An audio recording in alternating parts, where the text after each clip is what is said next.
Hello, hello. I think we're live. All right, here we go. Ready for some Kerbal Space Program. One day late. My wife is spending her birthday out of state with some friends she hasn't gotten to hang out with in quite a while, partly due to the coronavirus situation, and partly because they live on the East Coast and we're in the Rocky Mountains. So she has been enjoying a really fun birthday weekend and is coming home tonight. And I have been at home with the twin bebes, having a really great time with them, honestly. And yesterday was just not feasible for streaming because their other babysitter, their big sister, was at a sleepover. So I enjoyed a nice day at home, whole home to myself, but there was I would not have been able to stream. I thought about it, but they would definitely have caused me to have to cancel the stream anyway. So today we're doing Saturday in Space one day late on Sunday. So let's jump right into it. I haven't had a chance today for the same reasons to super prepare, but I did play some off camera. We talked about doing some refueling missions to the space station, and I took care of those. So the station is fully fueled, and let's just jump right in and take a look at our mission. We finished last week with an upgraded moon lander that holds 3 Kerbonauts, and our destination was the moon, and we got into low moon orbit but didn't have time to actually land it. So let me make sure I've got my social media posts done. Yes, I do. Fantastic. We are ready to go. Let's take a look at the tracking station here. And let's see. So here we've got, and it's called Station 1 ship because it had been docked to the station, but we'll rename it, I guess. So here it is. This is our moon lander. Let's fly it, not terminate. Let's fly. And we want to land somewhere new, somewhere that we haven't already collected science. That way we can get new data. So yeah, we've got Eric Uspensky as our pilot. We've got Lindsay Kerman as our scientist and Natalia Lopatina as our engineer. Not that we really have anything for an engineer to specifically do on this mission. It's just fun to have a well-balanced crew like that. So yeah, here's our transfer stage right here, and our landing stage, and this is our ascent stage and return stage. And we've planned this actually pretty well. There's just a tiny bit of fuel left in the transfer stage, and we can use that to finish slowing down our lateral velocity and choose a landing site. And this is a test. In theory, we have the delta V, etc. to return, but we will see.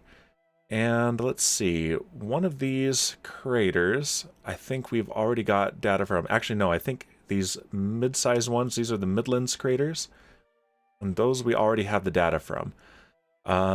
These twin craters, those are a good destination, but our current orbit already takes us right over this one, and if I'm not mistaken, that might be the East crater.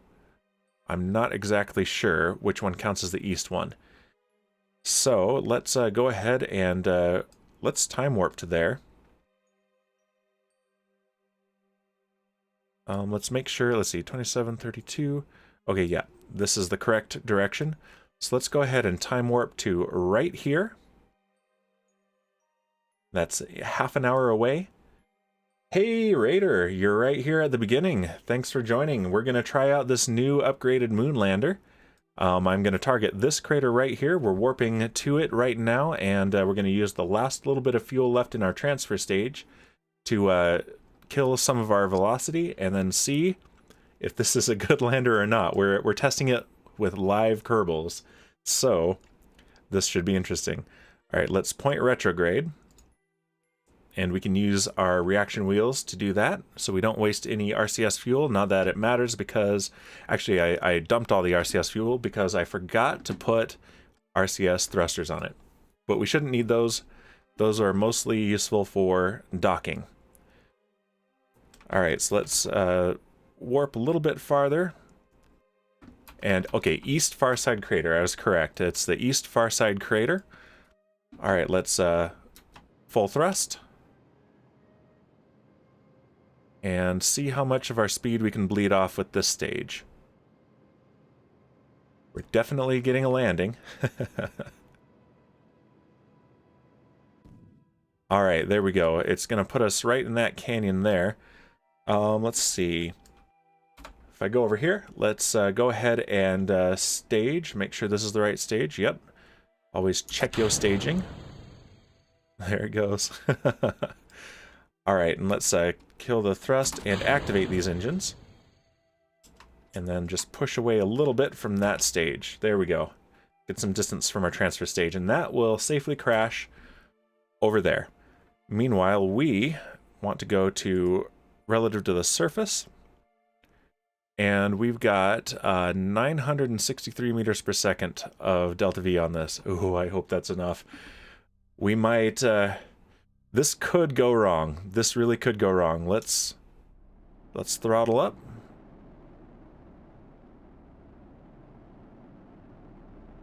And let's aim for the end here. Okay, so our suicide burn delta V is under 400 meters per second. So yeah, we do in theory have the delta V for this landing. And the moon will continue to rotate, so if I stop us there, we should be able to... I'm guessing that about that spot there will have rotated to right there. So I don't know why Trajectories... Oh no, Trajectories won't do that. So, but if I go to Kerbal Engineer, and let's see, show engineer, and there's a little landing indicator. I'm not gonna worry about it. There we go. All right, so let's go ahead and warp a little bit. Not too much, because we want to be careful here. We're starting right off the bat with difficult maneuvers. So yeah, we're 30 kilometers up relative to the terrain. And yeah, so this is moving just a little bit. And let's go to about 12 kilometers. Right there. Okay, cool. Uh-oh, I might be too late. I might be too late. Oh no, I was not paying attention to this. But that is okay, let's just see what we can do. And we might kill Kerbals right off the bat.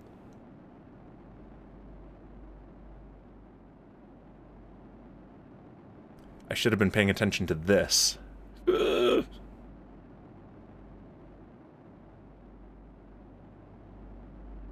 Eric, it was a pleasure serving with you.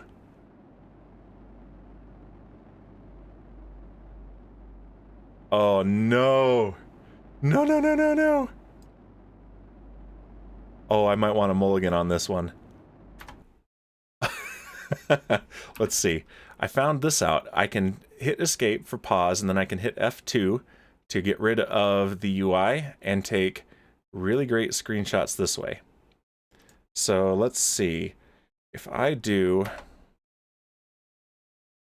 let's see. Unable to save... Why not? Oh, because I'm under acceleration, that's why. Well, let's see. It's day 2. Oh yeah, these are day 160. That's my quick... Okay, that's a quick save. Day 168.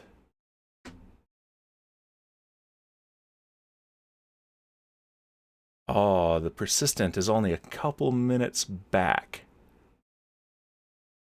Let's try it. So I'm going to go ahead and do this, because we're right at the beginning. Right at the beginning here.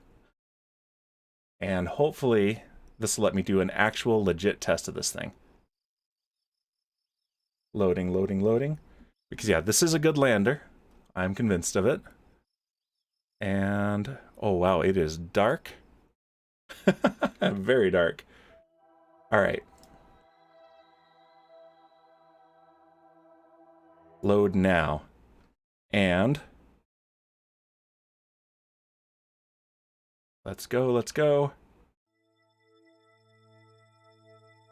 Full throttle. I'm gonna spam Z to get my full throttle.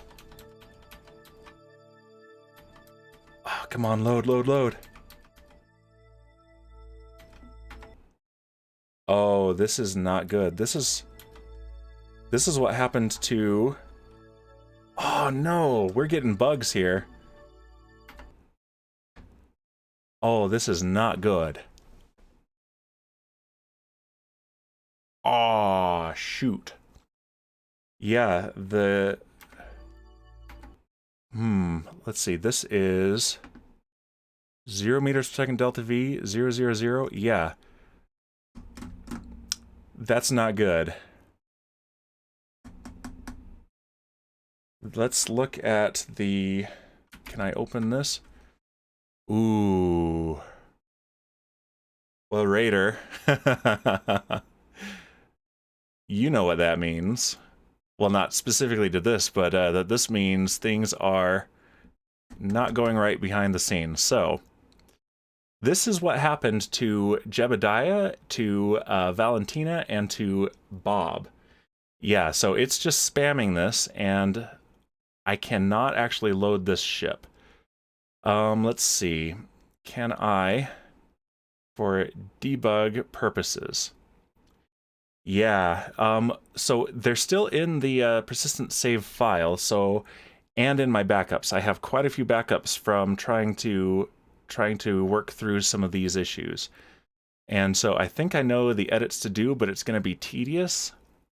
So let's see, can I... Let's see, around the moon. And let's see. Let's go ahead and set the orbit here. All right, and let's set it lower. We're going to do this at least because the mission is still there. It just cannot actually load it here. So I'm going to have to come back to these guys later. So yeah, if I go here, now we are in this orbit. So I'm going to have to debug this. So this is a parking orbit, and we'll come back to these guys. We're going to have to do a rescue on them. Meanwhile, let's go to the Space Center. That's really annoying. So we get to do a test instead on my upgraded Moonlander, which is the same one, but I actually added the RCS ports this time. So let's see who I have that is available to do this mission. And if they're willing to do so, knowing that the Kraken may have just eaten the predecessor. Alright, let's load. Let's see. Moonlander. I went right past it. Here we go. This one there. Alright, and if we look here, yep. Variable thruster block. Let's zoom in on that so that it's actually visible on stream. There's an RCS and RCS right there. All right, let's see who we have available. We have 2 engineers. All right, Keith. The Kraken is basically just any game-breaking bug that happens. Usually it has to do with physics. Like you'll be just flying around and your ship will just start shaking and explode because it did something weird with calculating flex on the joints or thrust or something like that. And it usually happens with very high part count ships. Or if it calculates, sometimes there's like a rounding error or something when it's trying to calculate with the surface of a celestial body. And sometimes you'll hit something that looks like it's in midair or just go straight through. So I don't know when it started, but people started referring to it as the Space Kraken. So if a game-breaking bug kills your craft, it's the Kraken. It's a Kraken attack.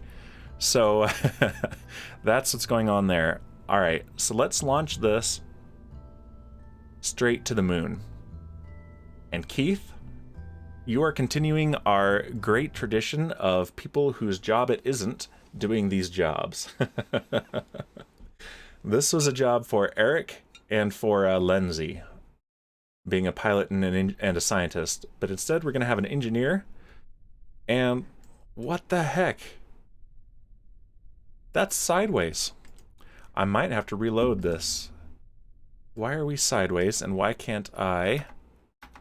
Alright, let's... That's the Kraken. Did you see the Kraken?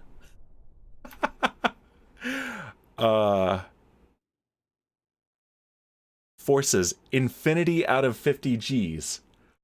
Oh my gosh. Okay, we're having nothing but technical difficulties. And, rip our engineer. Wow. Yep, he just suffered infinity Gs. Alright, I'm taking a screenshot of this. There we go.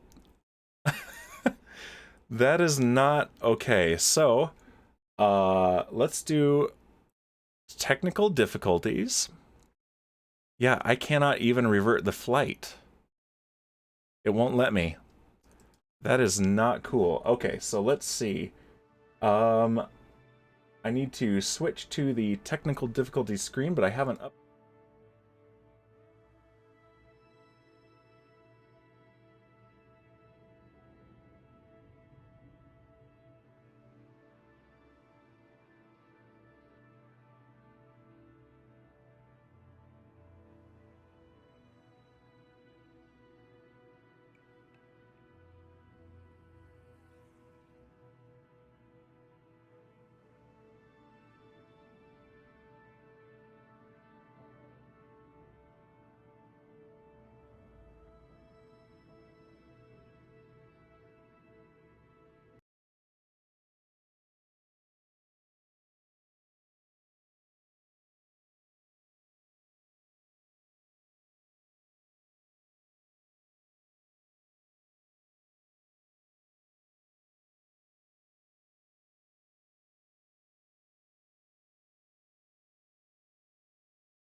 Okay, game is reloaded. Let's go back there.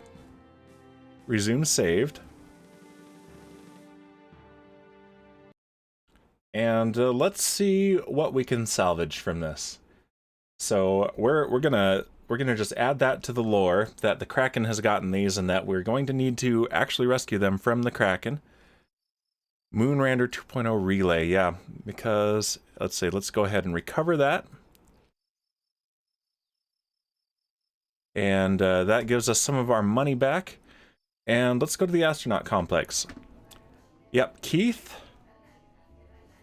It doesn't even show him here, and that is just, that's part of the bug, so it can't even actually read that, so...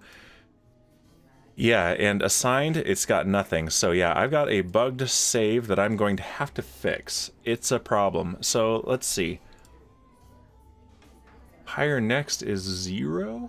No way. Okay. Let's see. Raider says, I've been working a bit on Bob recently. Almost started to work on the packet programming language. So it's allowing me to read, edit, and write packets. Ooh, that sounds exciting. And I can't wait to play with it. Let's see. Heinrich Schneider. Okay, let's hire Heinrich. I can't even hire. Yeah, this is super bugged. I'm bugged. This might be a short stream. I hate to say it. Yeah, I can't hire anybody. Yeah, this game is super broken. I've never had this particular issue before. I think that this is something new with either 1.12 or possibly one of the updated mods. I'm going to have to do some research on the forums for sure. And time for more backups and more debugging of my saved game. So, because I would love to hire Heinrich, and Rainer. Or possibly Helen. But yeah, I've got Marina Zuganova, but I do not trust right now that I can launch anybody and have them actually show up. So if I go, yeah, I tried rescuing, just a test of rescuing Bob and, or Jeb and Valentina, and if I took another ship within loading range, the game lags out completely and I get those errors spammed in the log.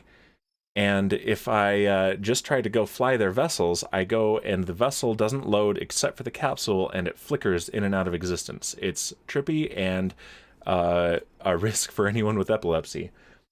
Let's see, so I've just thought about it. I've made a version of Bob that removes the rain and changes the time, and I made a Discord for Bob to... Oh, you made a Discord for Bob? Put the link in here, or send it to me in DM. I will join that. Let's hope that there's a fix for these issues you have. I think there is. I might have to start a new save and then cheat it to this specific circumstances that I've got here. So that will probably be one of my mini tasks this week. But let's just look at the tracking station and see what I can do. Suborbital trajectory. No, it isn't. Yeah, this thinks it's on a suborbital trajectory, but its actual trajectory is this, because that's where I put it. Yeah. Well, you know what? Rather than start something new, I think the best thing to do is to admit defeat and unfortunately end the stream there. And I'm going to spend the rest of the time that I had planned for the stream doing some tedious debugging. So thanks, Raider, for dropping by. I really appreciate the support. Sorry that it was not the stream that you had tuned into, but at least you did get to witness a very spectacular Kraken, and I'm going to clip that. I'm going to share that because that is something else, and maybe I can get on the subreddit and some of the forums and see if anyone else has had similar issues and has any recommendations, as well as just try to fix it myself. So, yeah, that was indeed a crazy Kraken, but yeah, let's see what happens when I try to fly this. Let's see if I get the flicker. Oh, no, this time it loaded. Okay, hold on. This time it loaded. So, alright, this time it loaded. Now, I have to get it into... So here's what I'm going to do. So that we can get to the situation we were in. First, I'm going to save the game so that I have a backup. Come on. The UI for this is awful. Save game. Really? Alright, that's fine. Quick save number 1, it is. And so now what we're going to do, we are going to use the cheats. And we're going to do infinite propellant. And that way we can get to about where we were before with the propellant that we currently have. And then I will disable infinite propellant and we can do the landing. So, space high over the Midlands. Alright, so we need to point retrograde. And maybe the stream is saved. We'll see.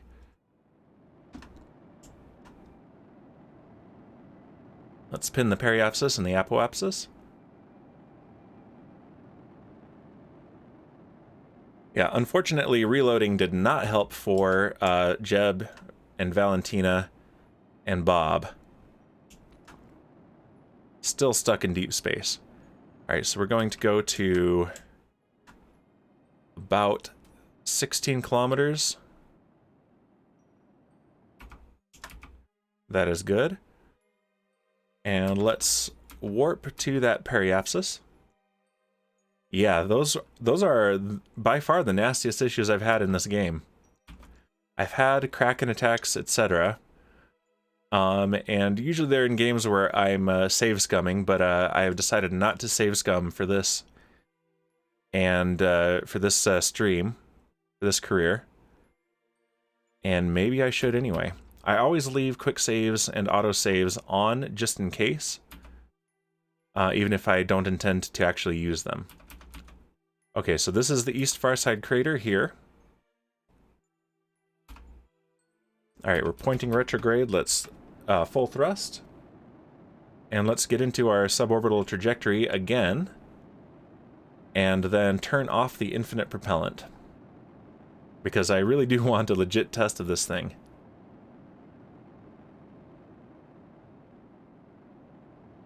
Alright, here we go.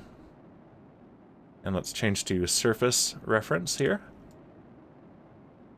Yeah, we're on, this is a second orbit of the thing though, so we are no longer over these craters like we were before. We're down a little bit to the south. And that is fine. We're still in this crater where we have not yet gathered science.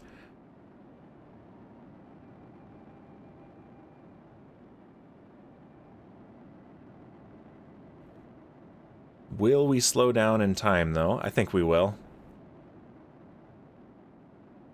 Hey, Satan, it's going okay now. You missed almost having to cancel the stream due to technical issues. The Kraken had a serious attack and tried to delete this ship here that I'm trying to land, and then exploded the other one on the pad. So we got apparently an infinite number of G-forces. Infinite. Which is pretty intense. So we have indeed lost Kerbal. All he did was board the ship and then instantly suffered infinity G's of force. I cannot quite comprehend infinity G's of force. Alright, let's turn this off. I'm using cheats to get back to the state we were in, and now that we're in it, I'm turning off the cheats. And hopefully we can slow down in time to still be in the crater.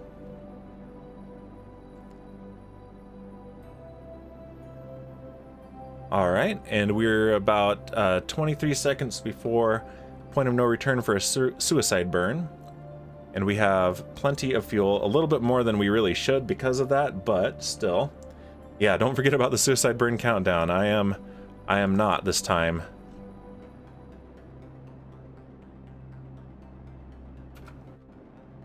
Yes, okay.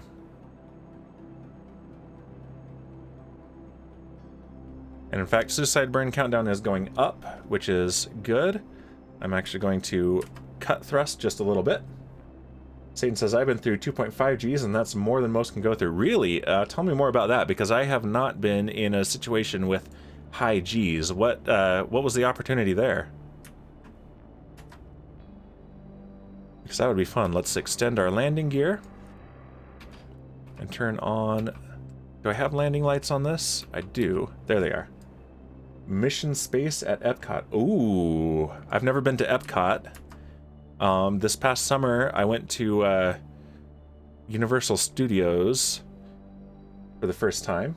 The orange section. I'm gonna have to try that. So there are very few things that interest me about visiting Florida, and that's one of them. The main draw, of course, would be to watch a live launch. Oh, there we go. That's fine. And it would be fun to go scuba diving too, off the coast. But mainly Florida sounds just way too hot and humid for my tastes. Alright, let's kill our velocity. But that would be a lot of fun. But yeah, the twins have actually been on a ride at Disneyland. They went on the merry-go-round, which was hilarious. Yeah, I think it might have reset some of my settings because the music is a lot louder than normal. How's the sound balance for those of you listening here? Raider says, oh, I went at Universal Studios 2 years ago. It was awesome seeing the Lucifer sets. Let's see. Is there a Universal Studios in France, or did you go to Florida? Or California? I'm not sure how many Universal Studios there are. So I know there's a Disneyland in France. One of my wife's friends actually works at that. California, very cool. Sounds good on this end? Okay, cool. I'll leave the music up then. I actually really like this music. Most of it is just good old Kevin MacLeod. Public domain music. Awesome. Sounds good on this end. Fantastic. Okay, cool. Alright, we're doing a nice, slow, gentle landing. Okay. Let's not slow down too much, though. Let's actually cut the engines. And we're 250 meters above the surface.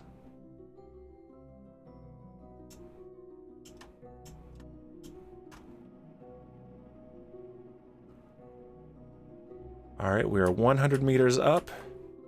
And going really slow. Oh, let's not get those oscillations. Let's just... Yeah, we're going too slow.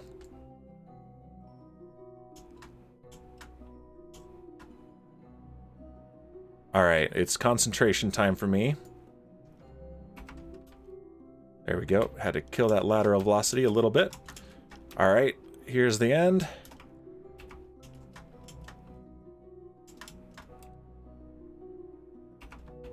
And a gentle touchdown. Okay. Fantastic. Yeah, we do have Disneyland in France, but haven't been there in years. Alright. Okay, so that proves, though, this is a good lander. So when the Kraken doesn't eat it, we're on a bit of a slope, but not too bad, actually. That's actually pretty level. Okay, so let's first start with a crew report. Alright, crew report from the moon's east farside crater. You feel awestruck and at the beaten up nature of the moon. Let's just transmit that right away. Oh, we don't have a... We do have a comms device. Let's open this up. We should have a comms device. If we don't, that is something that I should note. Oh, we do. Here it is. I thought we had one. Let's extend the antenna and review the report. Yeah, 205 delta V left. That's actually pretty good. So the balance is not loading so much fuel that the ship is too heavy, but having enough that I have the delta V. So let's go ahead and transfer. What do you mean? Transmit data. Unable to transmit. Why not? I have the electric charge. Do I not have a... I don't have line of sight. That's what it is.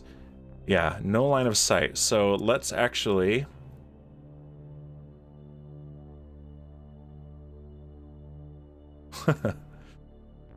Does it think I'm landed over here? That's weird. I'm gonna be seriously investigating this save game because this is some of the bizarrest stuff. Let's actually time warp. You guys can spend some time. Oh, no, you know what? We're tidally locked, so I will never have line of sight from here. So let's not just wait for that. So just like the real life moon, we are tidally locked. So while the sun will rise and set, Kerbin never will. All right, so we'll just keep that data right now. And Lindsay, our scientist, you can EVA. Yeah, I said you can EVA. Why can't you EVA?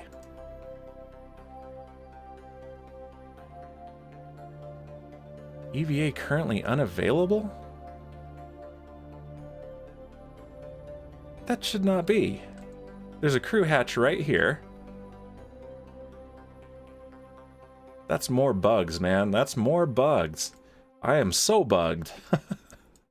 Yeah, here are my RCS fuel tanks, my monopropellant tanks that I don't have RCS thrusters for until I get the upgraded version. So, oh, that's why I'm not all the way down to full speed. Okay. Not a bug, user error. Disregard. All right, let go and jump to the surface. Ah! Oh, he fell down. There we go. All right. Okay, I'm very relieved. Let's see. Is there a good screenshot? Let's face the sun and let's plant a flag.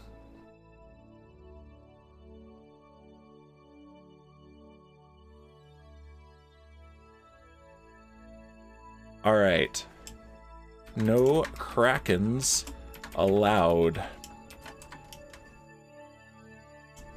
The Kraken cannot stop us. All right. Let's pose for the camera, Lindsay. And let's see, what's the best FOV I can get? Can I aim the camera up here? Yes. And let's do this trick here. And actually, let's have Lindsay face this way.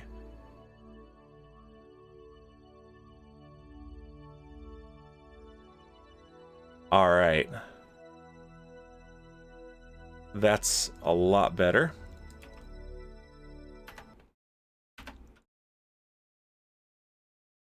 Except now we're clipping through the ground. I don't like that.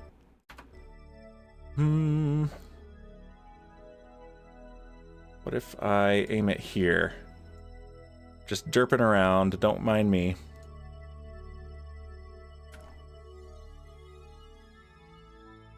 Let's reset the field of view. Okay, actually that's perfect expression. All right.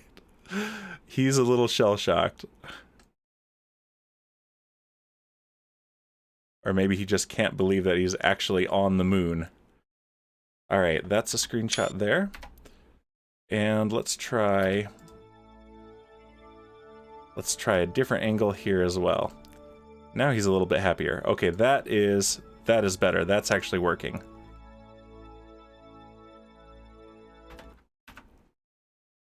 All right, that is a beautiful screenshot right there.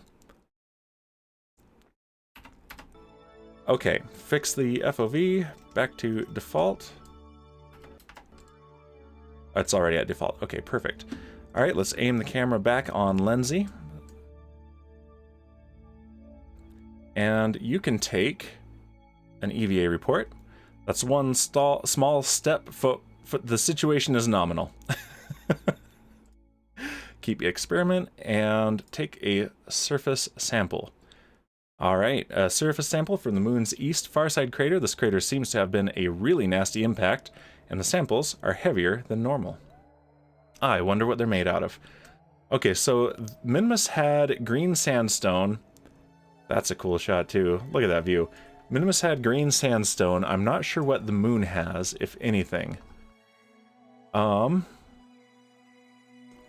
think that's regular surface scatter right there though, but I'm gonna look around a little bit and see if I can find anything that looks like it isn't just regular surface scatter.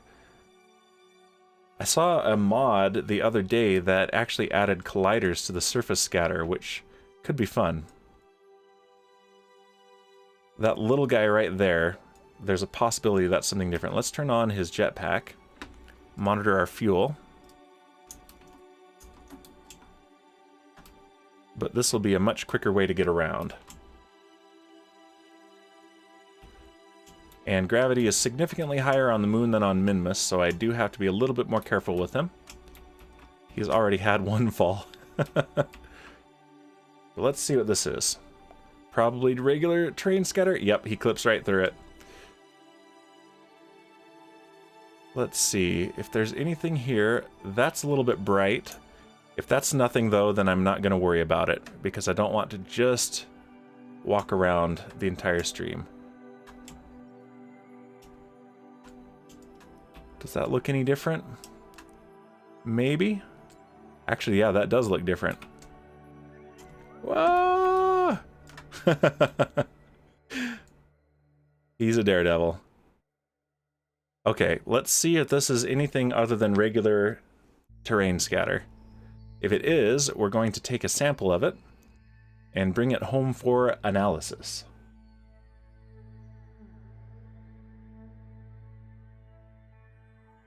That looks promising.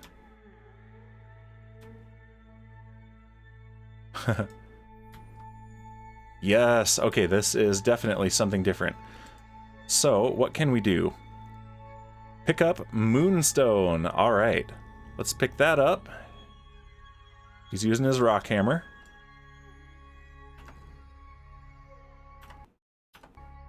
Okay, so what secrets hide in these ordinary-looking moonstones? Careful analysis will help us understand the secret of Kerbin's origins.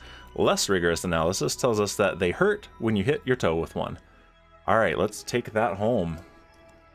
And it's gone. I was going to take a screenshot of him standing on it, but that's all right. All right, let's head back to the rover, or the rover. I don't have a rover yet. Let's head back to the lander.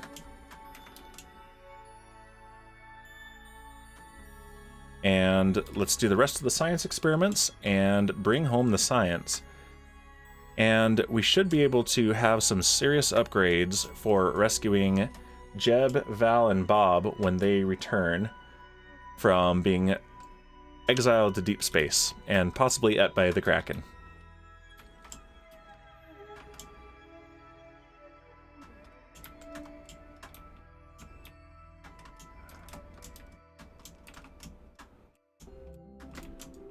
All right. That was some pretty good flying, if I don't mind saying so myself. And I don't. And grab and board. All right. Like it was nothing. Okay, observe the mystery goo. The goo seems to be less dense here. We've seen that one before. Press map barometer, log pressure data. The pressure gauge is sitting there motionless. Perhaps you should tap it a few times to be sure. I'm pretty sure. And the thermometer, log temperature. The thermometer can't seem to make up its mind whether it's hot or cold here. Well, right now it's hot because it's in direct sunlight. All right, let's go ahead and close these doors. I have another mystery goo, and I can do that in orbit. Actually, wait. I have one more science experiment. Let's not forget the Science Junior, because that is a ton of science. Conduct materials study. As you look away, one sample makes a run for it. I hope we caught it. All right, let's close the doors. And close these doors. Okay, so what we're going to do is activate this engine. Actually, let's put this in the same stage. Let's deactivate these engines. Shut down. Shut down. Shut down. Shut down. Thought I shut you down. Okay. All right, so now when I stage, let's see, let's just double check if I throttle up. Okay, good. We're not lifting off. Now, when I stage, we should get both the decoupler and the ascent engine at the same time.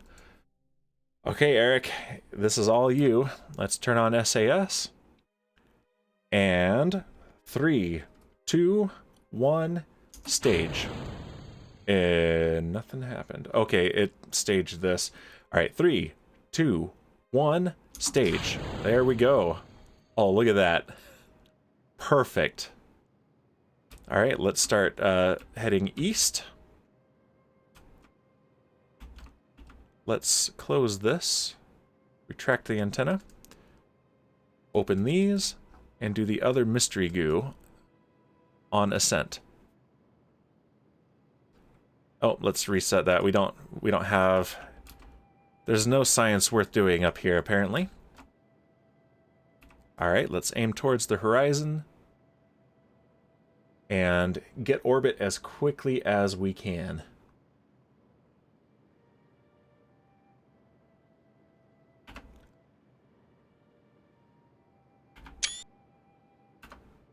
Screenshot, of course, because I can't help myself. But I've got to say, this vehicle has performed very well, Kraken notwithstanding.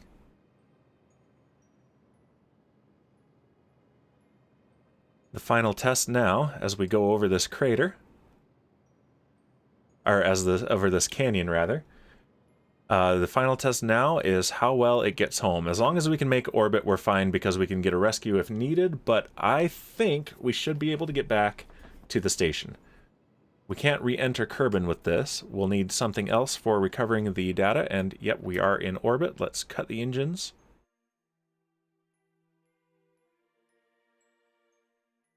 That is cool. The Moon Canyons. Open, let's see, is it biome dependent for the mystery goo in space? I don't think it is. In space near the moon, yeah, it is not. So, no need to do that. But it'll be 22 minutes to get to Apoapsis, so let's just warp there.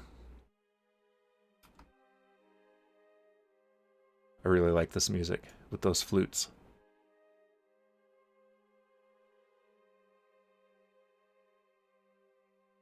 It reminds me of The Planets by Gustav Holst. It reminds me of part of Saturn.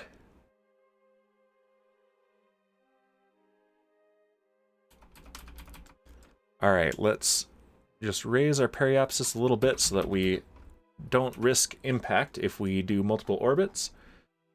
Alright, and actually we're in a really good spot to return to Kerbin.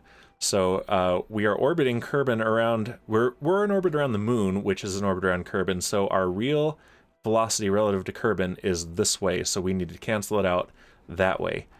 Which means we need to also escape the moon in the same direction, so right here in between the moon and Kerbin is exactly the right spot. So let's add a maneuver here. And perfect. So yeah, we escape the moon. That's our trajectory relative to the moon. And once we're out of the moon's sphere influence, that's our trajectory relative to Kerbin. So our periapsis here will go down if we continue burning like this. So we can do this in one maneuver.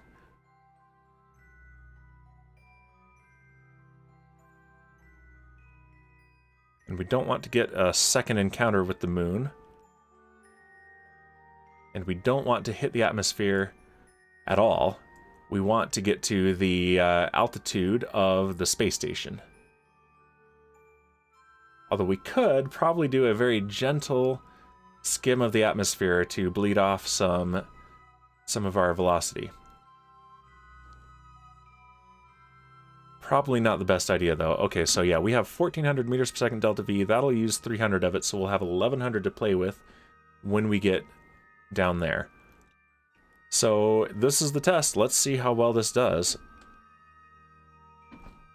Let's warp just a bit. That's a 33-second burn.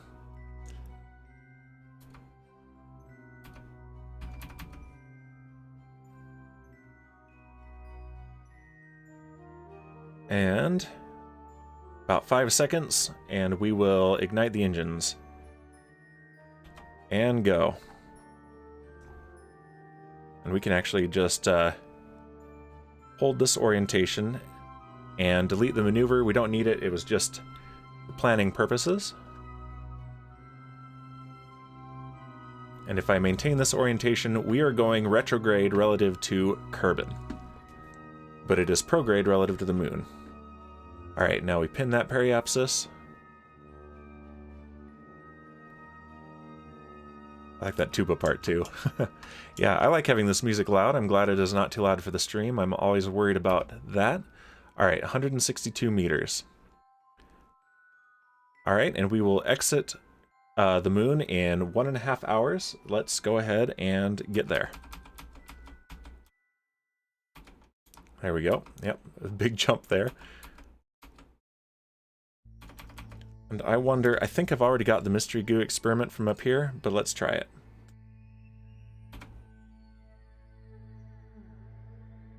Let's just check.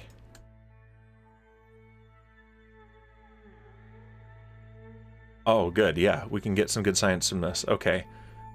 Yep, you stare blankly at the goo. You wonder if there is anti-goo somewhere, spinning in the opposite direction. I don't know, probably. Let's close these doors. And let's get down to the orbit of our station. Yeah, we're going really slow up here, but we are going to accelerate a lot. And yeah, we have 1100 meters per second delta V to play with. But we don't have RCS thrusters. I think I can add them later with an engineer. I haven't played with the EVA construction yet. Let's choose the station as our target.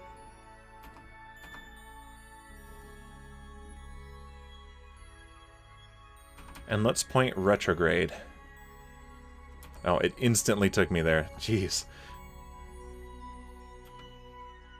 Yeah, I think all the mods are more buggy now, so I don't know if it's a mod interaction or just the base game having that bug that's trying to destroy my vessels.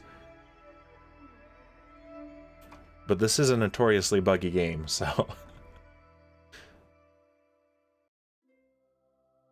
Alright, we are 2 minutes away from periapsis. When we're about 30 seconds away, I'm going to hit full throttle and see how much speed we can bleed off. Alright, full throttle, and let's watch our periapsis drop. And there's our approach to the station.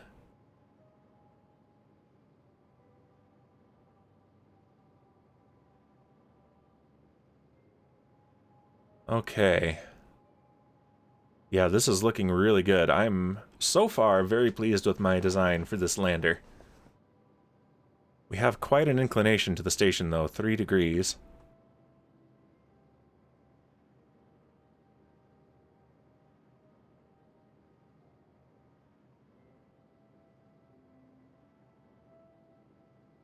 Alright. We've burned almost half of our fuel. And we are slowing down quite well.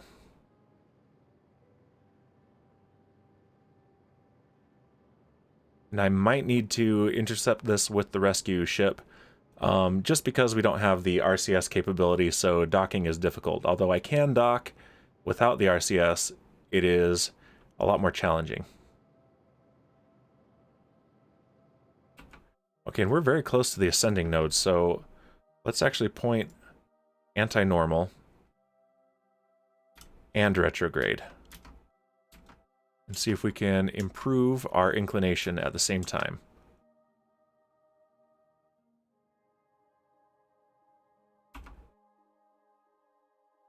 Okay, and the station is behind us, so we want to catch up. Let's just point anti-normal, not normal, anti-normal. And change our inclination.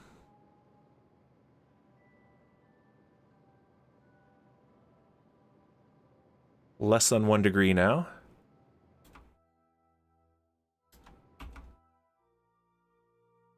Alright, now we're coming up on the descending node, so let's get there and then point normal.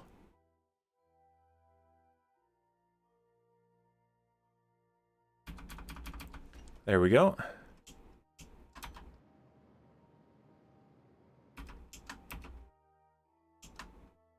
0.2 degrees. 0.1. All right, 0.018 degrees. That's pretty good.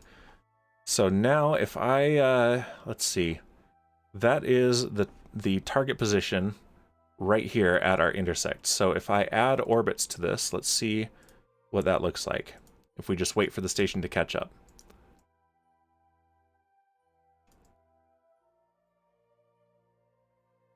That's a lot of orbits. But it will catch up. In fact, we have an 8.3 kilometer separation in 4 days. Okay, but let's do it.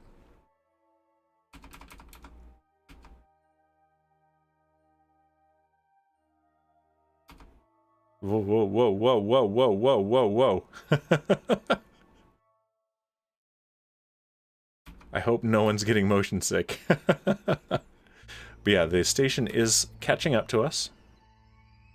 I could raise the orbit and have it catch up quicker, but I'm conserving the delta V now. Alright, we're 3 hours away. 2 hours. And 1 hour away.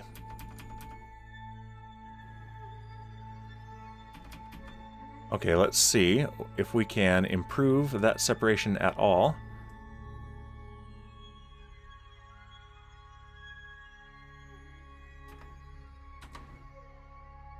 Okay. Maybe we go... Actually, let's move it to here. And then let's push it by going radial out. And yeah, that improves it very nicely. Because that basically pivots the orbit around this point, so it raises it here and lowers it here.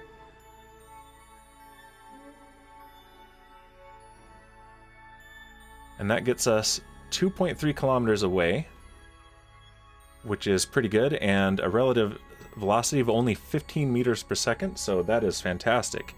We definitely have the delta V for that. The burn is only 42 meters per second, and it is 1 hour away. Let's go do that maneuver. And there's the station right there catching up to us.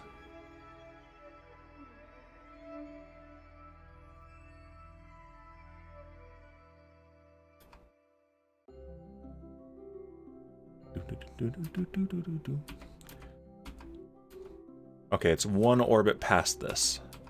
So we have 1 more orbit to go.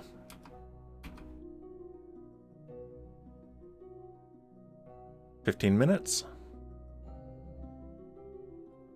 And there is some relatively simple math I saw Scott Manley explain once on how to calculate how much your target will catch up or get away from you, depending on the differences in your orbit. I'm going to need to review that because I really want to try to do some more of that with actual math. Alright, we're 1.5 minutes away from the burn. At full thrust, it's 3 seconds, but we are not going to do this at full thrust. We need a little bit more precision than that.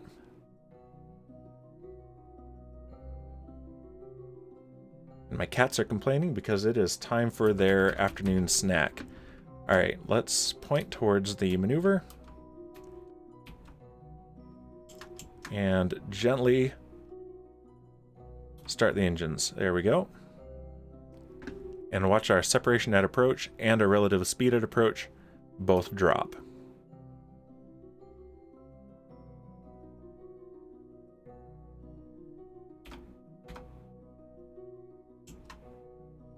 And throttle up just a little more.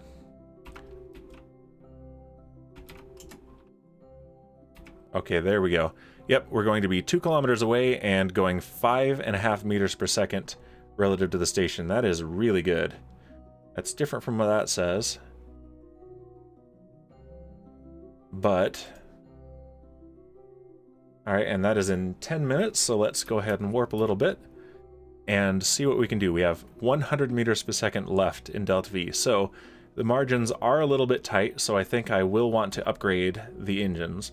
But we have proven that this is a capable lander and that it can perform these missions. And that little stutter there was getting within 2.3 kilometers of the target, and so it was being loaded by the physics simulator. Let's look at the target there.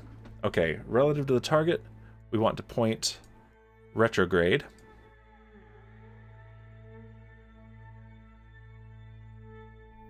And yeah, this is saying we're closer than our actual separation. So, all right, let's slow down. And also tighten the approach. We're going to push the retrograde marker. That's the wrong way. We're going to push it towards the retrograde target marker. Just like that.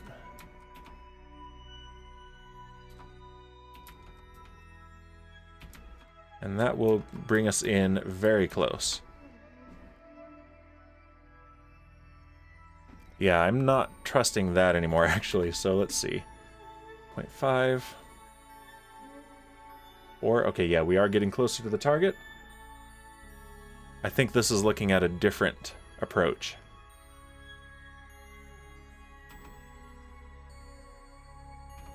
Yeah, maybe my volume is just really high in my headphones. Maybe it's actually not a different balance for you guys, and that's why it sounds good to you guys, so we'll see. Alright, yeah, we're going 2 meters per second relative to the target, and we're going to actually pass it. So let's pull the prograde marker towards the target.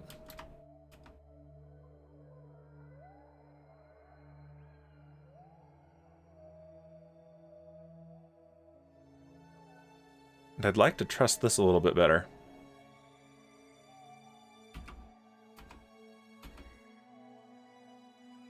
Yeah, here we are descending on the station from above. They say there's no up and down in space, but there is. That's definitely down. In deep space, maybe not, but we do have a reference point here, so.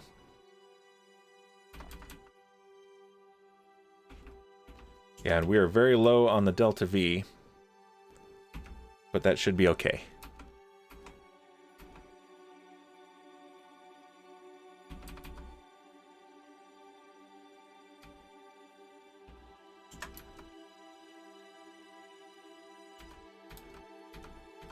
Alright, I think I can trust this at this point. I think it's actually telling us the same approach this time.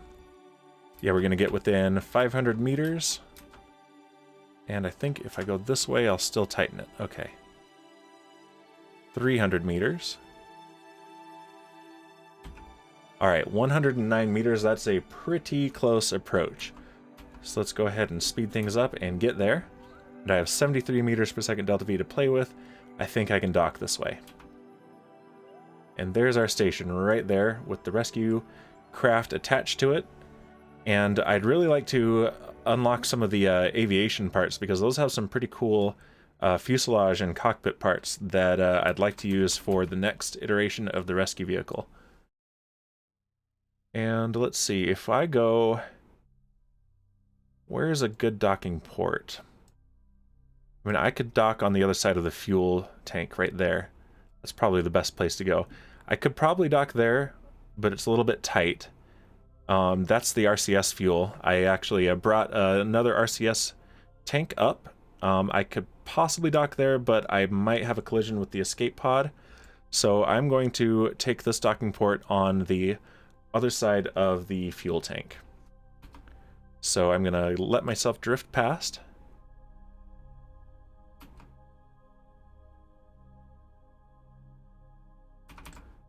And we're going to control from here and set. That's the monopropellant tank. If I can hit it.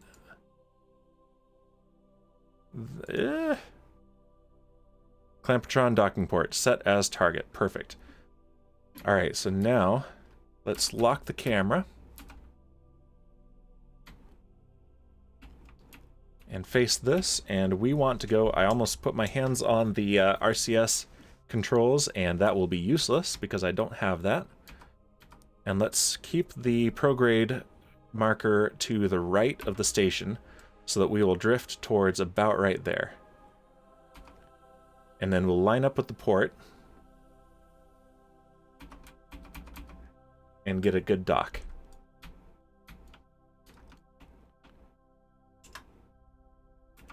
And I want to slow down, so let's kill our lateral velocity a little bit, or at least slow it down. And this is the challenge with not having the monopropellant. I cannot do translation maneuvers without rotating the entire ship. Okay, yeah, we've gone actually past it. That is fine. There we go. And we're coming slowly this time.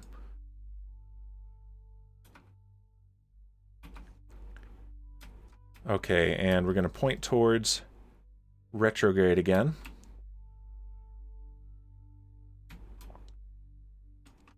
And push it.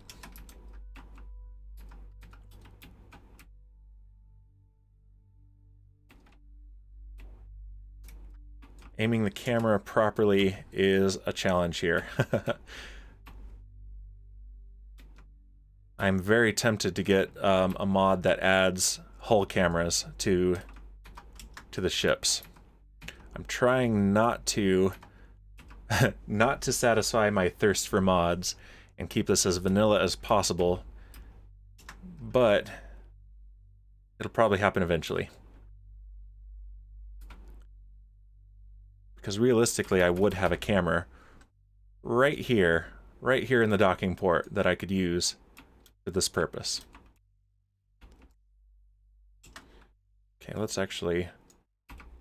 That locked camera is not helping me as much as usual here. Alright, let's kill our velocity entirely. Yeah, the complexity of the docking maneuver is significantly higher without RCS.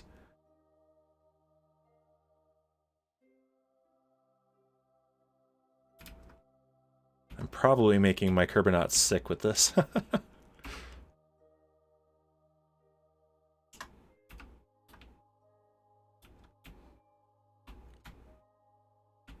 I'm doing this mostly with the nav ball.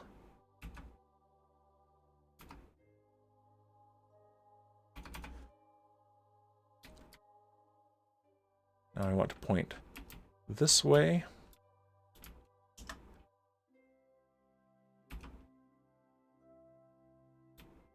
And then see how I'm doing here. Okay, that's actually really good.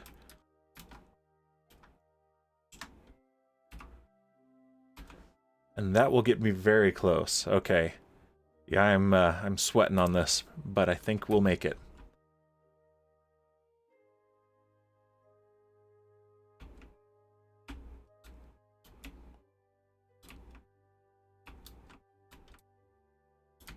Yeah, this is not the recommended way to do a docking.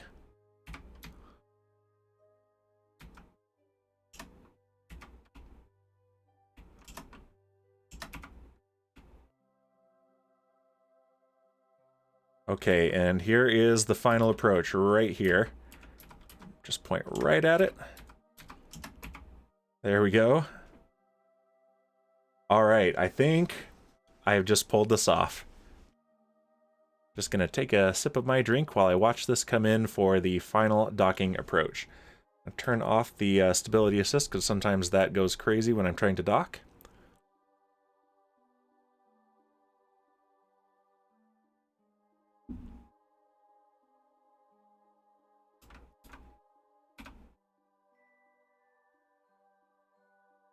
And here we go.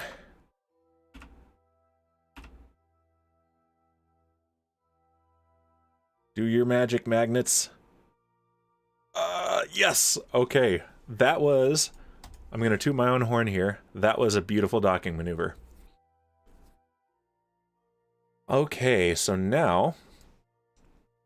we want... well, we've got a lot of guys on here now. We've got Philip Brewer, Judy Wallace, and Henry Daniels over here. Eric Uspensky, Lindsay Kerman, and Natalia Lopatina on here.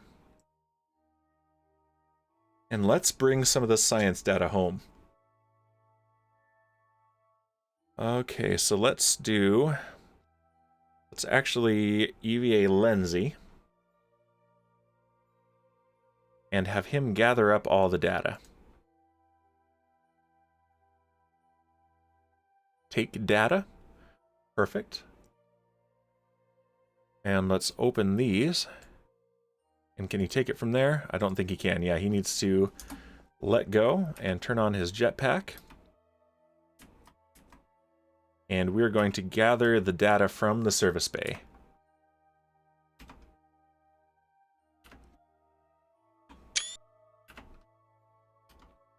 And yes, I did just take another screenshot. All right.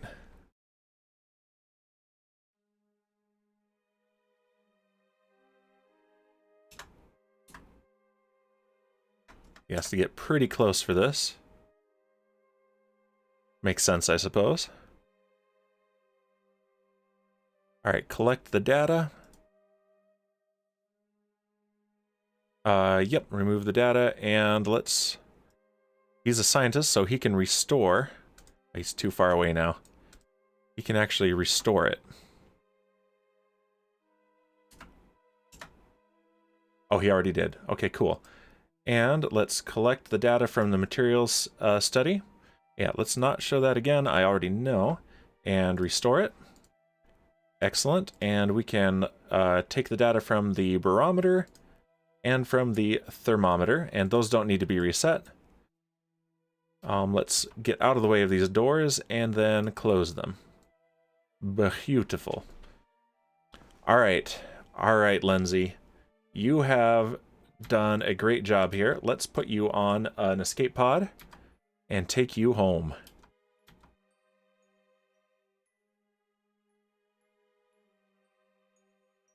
We'll want to go to this one here because that one has a door that we can get to easily.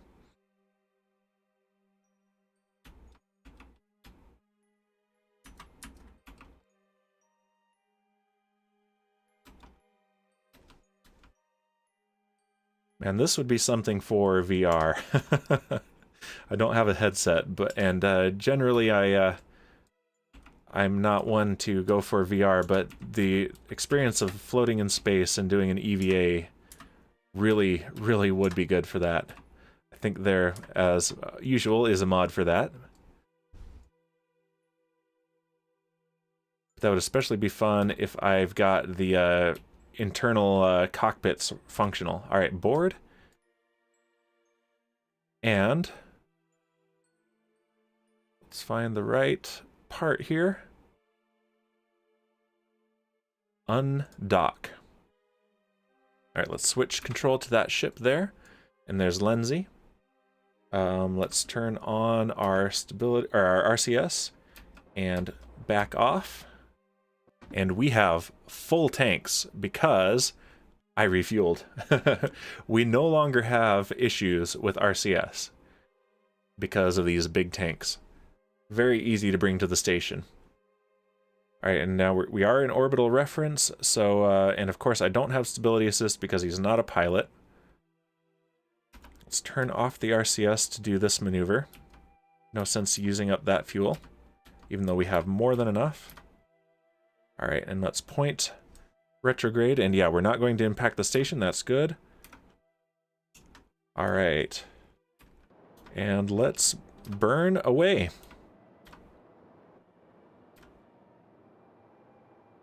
And yep, our periapsis is dropping, perfect.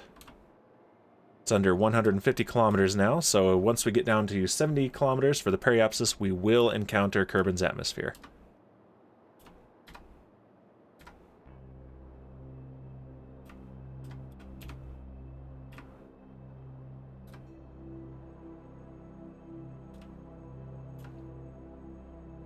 Yeah, I would love to have stability control on this. Next generation of escape pods, I'm going to address that issue.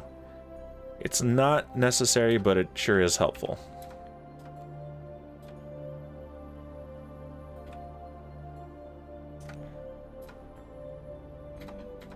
There we go. It'll help if I turn on the fine controls. There we go. Alright, and yeah, our periapsis has dipped into Kerbin's atmosphere, so we're coming home. Let's bring it down to about 35 kilometers. That's a pretty good altitude for these speeds. And then the atmosphere will do the final bit of work. That's good. All right, let's time warp to enter the atmosphere. And meanwhile, I'm going to take another drink.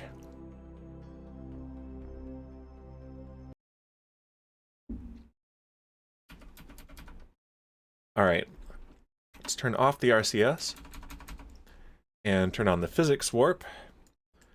And aerodynamics should stabilize this vehicle just fine. We've seen that work before. These vehicles are balanced specifically for that purpose. And let's see if this gives us enough science to unlock any exciting technology. Okay, I'm so glad I'm doing this right now instead of debugging my save file. I still will need to do that, but I am incredibly pleased that I actually get to progress in this career. And yeah, worst case scenario, I start a fresh save and edit it to get to this point. But I'm pretty confident that I can edit the save file to correct the bugs that have plagued it. And if that is the case, we will definitely have a rescue mission for Jeb, Valentina, and Bob, who have been stuck in deep space for a very long time, but are headed home, and hopefully are not ate by the Kraken.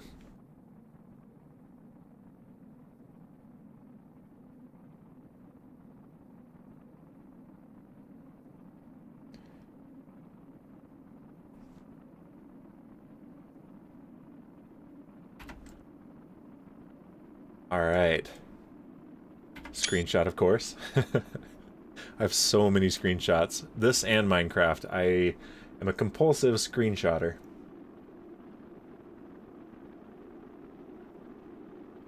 That's a view.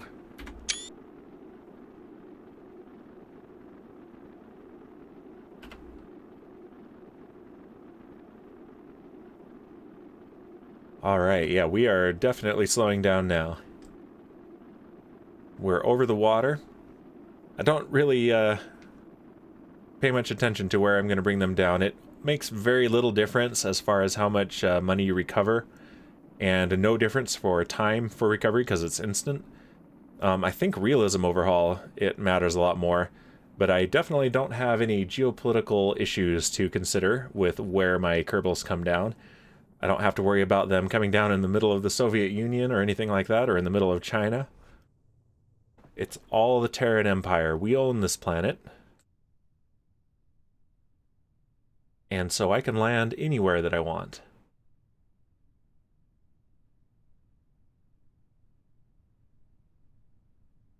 Alright, let's speed this up a little bit and get down to about 2 kilometers and deploy the chutes.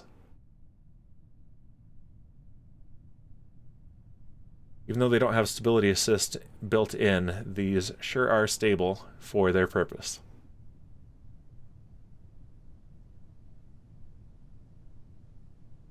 Alright, we're at 5 kilometers. And 4, 3. Alright, slow it down to real time and deploy the chutes. Coming down in the ocean at night. Somehow there's a 0.6 degree slope in the water. We'll go with it. And there's full deployment right there.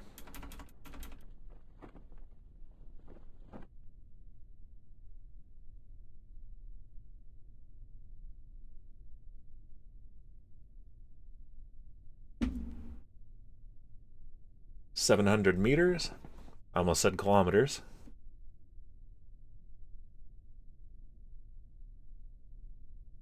"600 meters.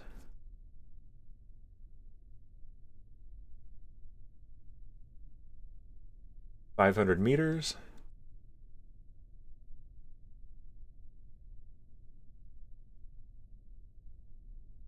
"400 meters.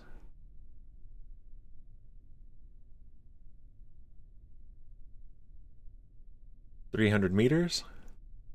I wonder who does the recoveries for these, because I don't have any ships out there.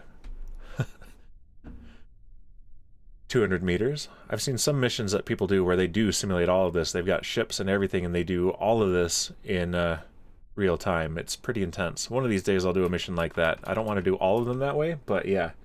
Maybe the Kraken does the recoveries? Yeah. Oh no. Oh no, and here I've been talking bad about the Kraken. Maybe I should be nice to the Kraken? Alright, we're 20 meters up. Water monster for water recovery. It makes sense, honestly. Maybe I could name my recovery vessel Cthulhu with a K. Alright, Lindsay. Star of our space program currently. Welcome home. Thank you for bringing the science. I will trade you snacks for these science experiments. You have certainly earned your snacks.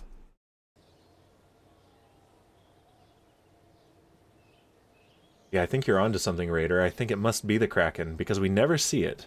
Oh my goodness, yes. We got 500 science from that mission.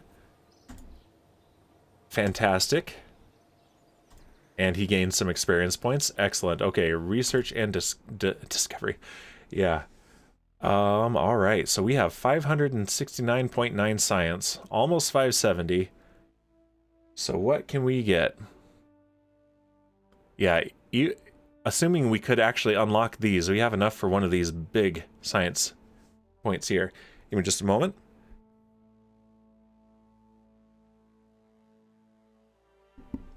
There we go. All right, so let's see what is available. Nuclear propulsion, we're not ready for that yet.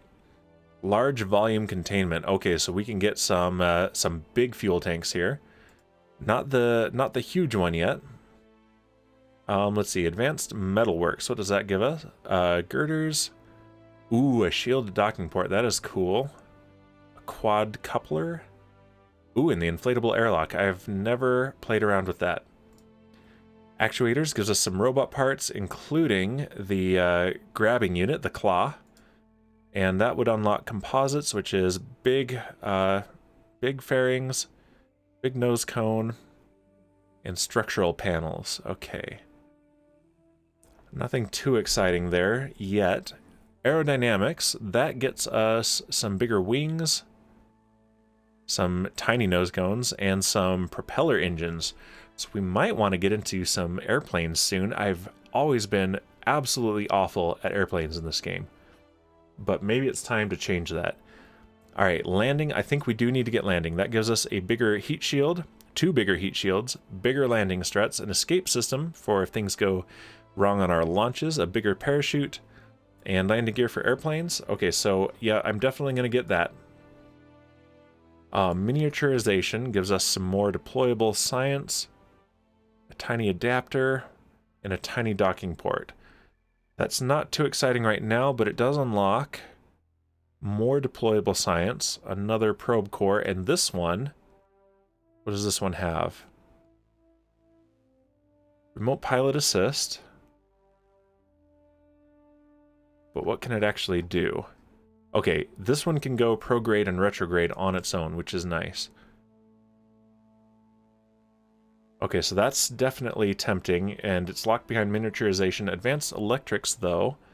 Ooh, this gives us the robot controller, some better solar panels, and a bigger battery. And a light strip. That might be the deciding factor right there. Okay, but the Cal 1000 controller, that's going to be good for doing automated things with the robot parts. So let's go ahead and unlock that. Like that. And that unlocks some other things here. High power electrics, bigger batteries, more solar panels.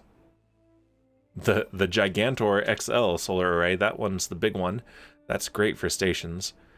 And what's in electronics? Ooh, more science. Okay, so a bigger antenna, a magnetometer, a seismic accelerometer, another antenna, a ground antenna, and a passive seismometer. So science is good to unlock because it means I can unlock science faster. So that's a thing. Advanced exploration.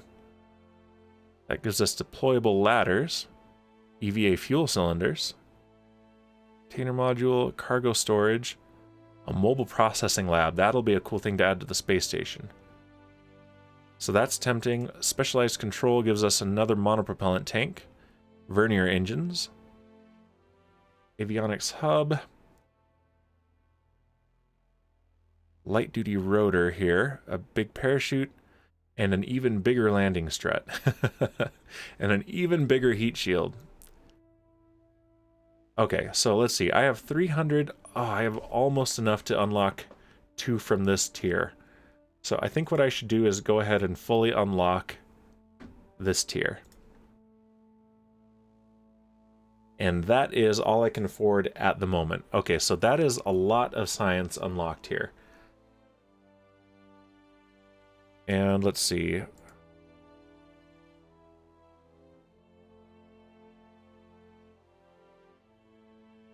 Okay. So let's see what we should do. We should bring home our pilot.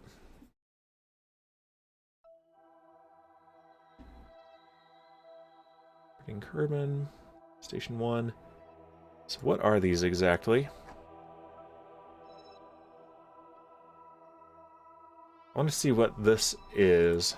This Station 1 probe. It inherited the name from the station because it was docked there at one point. But I'm not sure what it is. It's probably my fuel tank. Yeah, okay, that's what it is. And that's something that we will want to deorbit at some point. But I'd like to reclassify it as space junk. I might have to do that manually in the editor. Let's go to Station 1.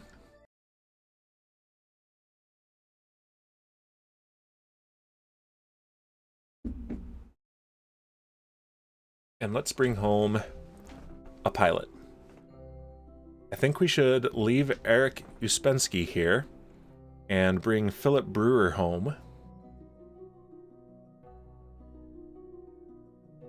We can see his view inside the ship.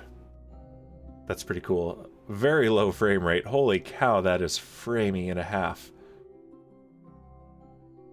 That's not the stream. That's the actual game being that framey on this IVA. Ouch. Okay, so here's our pilot. Our pilot seat. Our pilot is not in the pilot seat. Okay, but let's get out.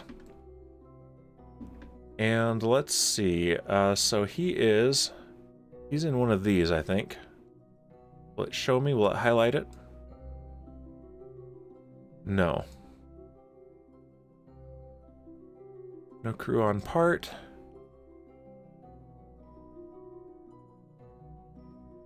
Let's find where our crew is. No crew on part, so he must be here.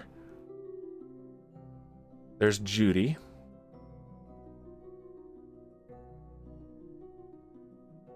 Henry Daniels is here. And there is Philip Brewer, and yes, he is a pilot, so let's transfer him. And let's put him on this escape pod. And then let's undock and bring another Kerbal home. I'm going to need to replenish my escape pods between streams here. And he can maintain attitude, so let's push off a little bit. And point retrograde, which we're going to want to avoid hitting the stations, so let's go that way. There we go. Alright, and here goes our periapsis down. Let's go ahead and speed up the game a little bit, because we've seen this before. And there we are in the atmosphere at our periapsis. Let's go again to about 35 kilometers. Perfect. All right, and let's bring Philip Brewer home. And he will pilot the next mission.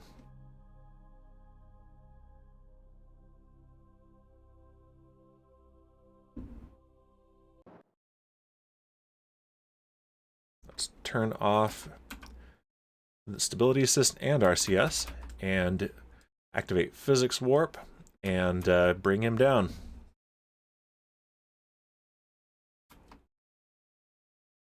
Let's it's good to have a reliable vehicle because this is routine at this point, and that's a good thing.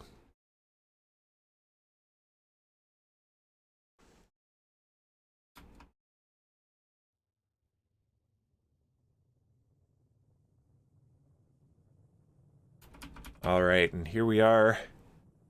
We're going to have our plasma blackout pretty soon. I don't usually bring that up, but yeah, the plasma blackout is simulated. I do lose communications for a little while, not yet, but it does happen.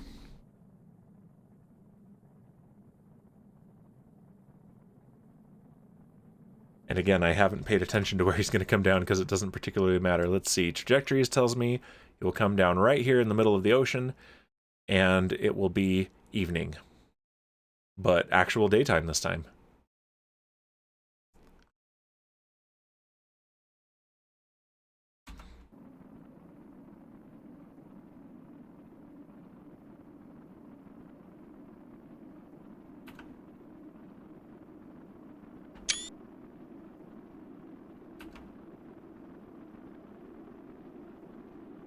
This would be quite a ride. I'm very jealous of the Inspiration 4 crew and have been very much enjoying their the things they've been sharing on Twitter. That view from the cupola is spectacular. And it's crazy to think people are sharing just regular iPhone videos on Twitter that they took in space. Just regular people. Yep, we are in communications blackout.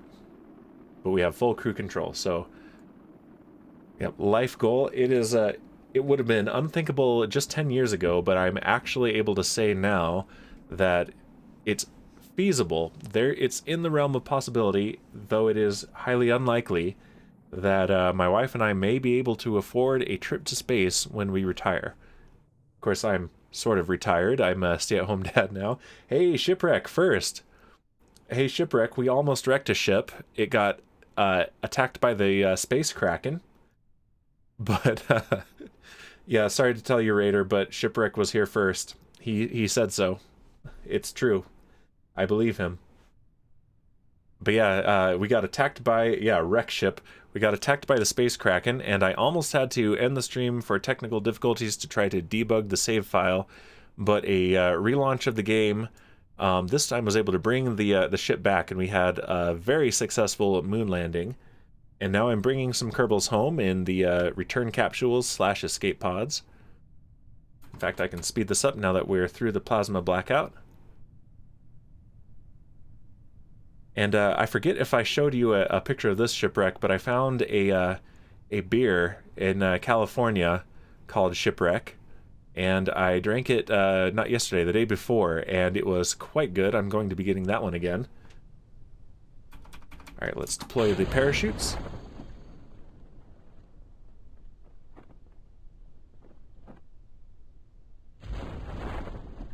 There's full deployment right there, so let's speed the game back up again and bring Philip Brewer home to pilot the next mission. And we are very near time to send missions to Duna deliberately rather than accidentally, so... Oh, you didn't see it. Okay, I will send you a picture. I couldn't remember if I had sent you a picture or not because I found it in California and immediately, of course, thought, hey, I gotta show this to Shipwreck. But I couldn't remember if I'd actually done it or not, so... But yeah, it was pretty tasty. Alright, we're 400 meters from the surface.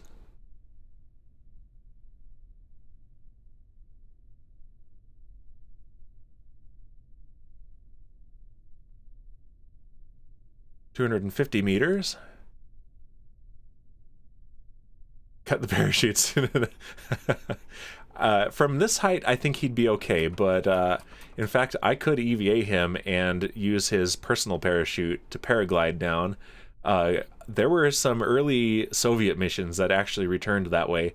The capsule itself could not actually, they couldn't fit a parachute on it, but they could fit a personal parachute on the actual cosmonaut, so they had them actually bail out of the return capsule above the surface and parachute down manually, which that takes some serious balls.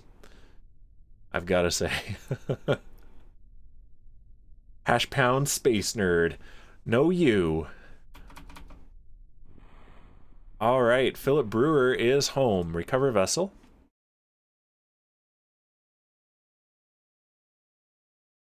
Stuff you learn watching Scott Manley. Now he gets eaten by a shark. Actually, we decided that, Raider decided that the actual, who actually recovers these missions is the Kraken, so I better be nice to the Kraken.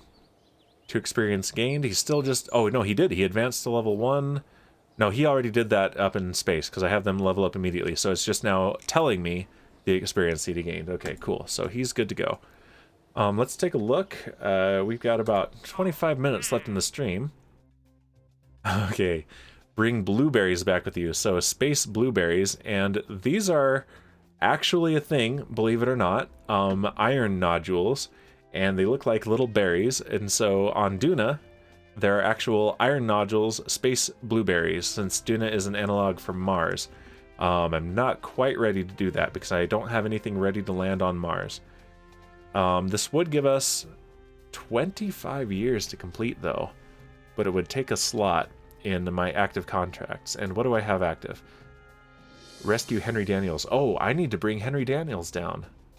And Judy Wallace. Let's do that now. Let's bring Henry and Judy. Let's bring them home. And complete those contracts. Tracking station. And let's go back to the space station. And let's use up 2 more of our return capsules, and I'm definitely going to need to send another set of return capsules up. I'll do that between streams.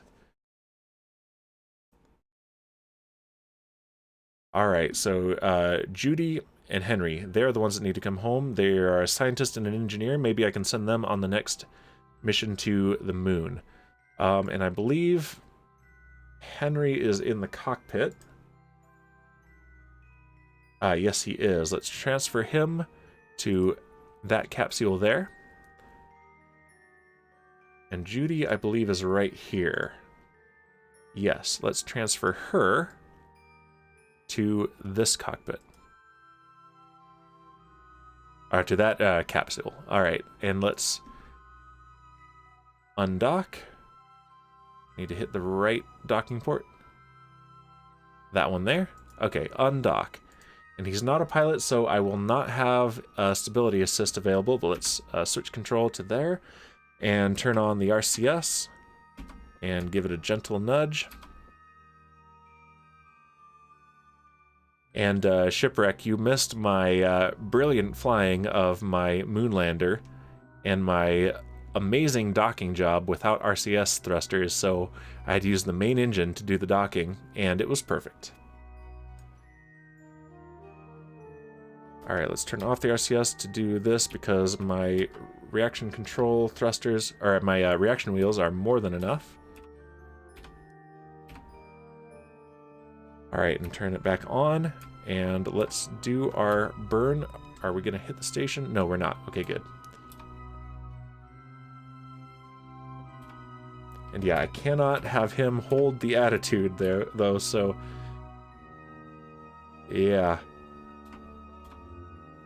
And can I change control authority for just rotation? No, I can't. That is too bad. I can do that with control surfaces, but apparently not with the RCS blocks. Alright, let's do our burn. We're going to watch our periapsis drop. And I can't speed this up or I will not be able to control this. I have fine control enabled, but still. There we go. Goodbye, station.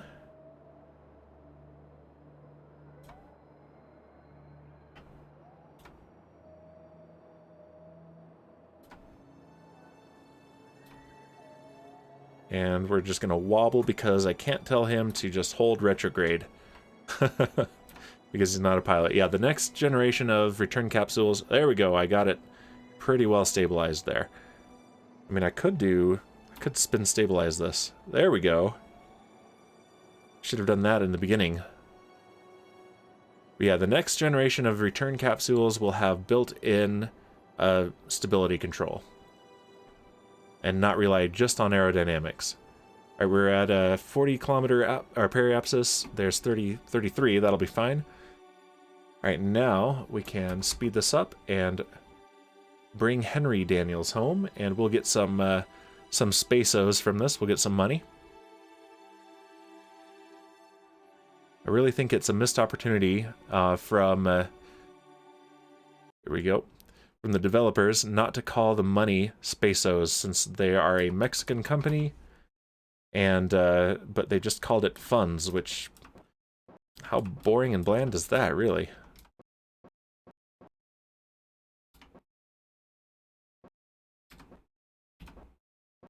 All right, now aerodynamics will be able to take over. That's pretty good.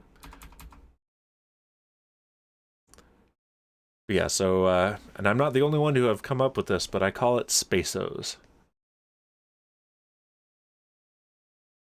And if there isn't a mod to change the name of the funds to Spaceos, maybe I should learn how to make a mod. That sounds like a pretty simple one. All right, let's slow down to real time. Take a look at that mountain range down there. We can turn off the UI and just enjoy the view.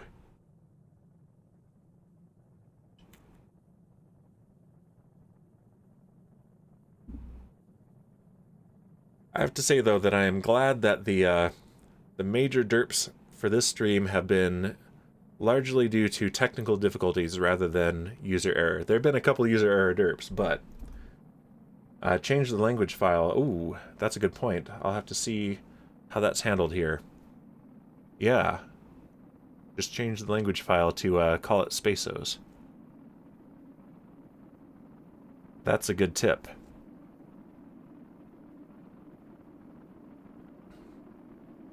And that's a good view. Look at that. That is a crater lake right there. Oh, and you know what this means. Screenshot. Have to take the screenshots.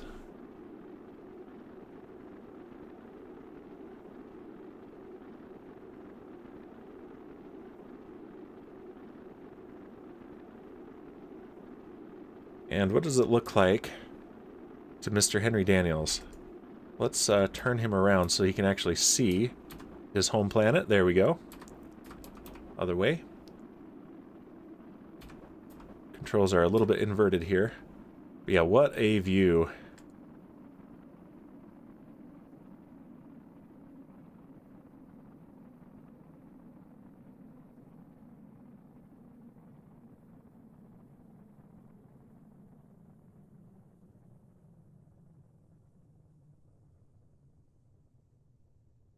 Alright, let's go back out here and take a look. We want our telemetry, so... Alright, this time we're going to land on the grasslands, so the Kraken can't reach him from here, I think. Unless he can come on land. Kraken's reach extends everywhere. Alright, let's speed this up. And at about 2 kilometers, we'll release the chutes, not cut them.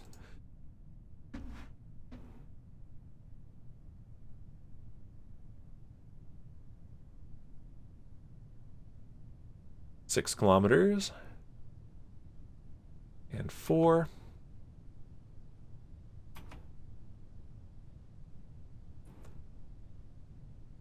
All right, and chutes deployed. And at 1 kilometer, we'll get full deployment.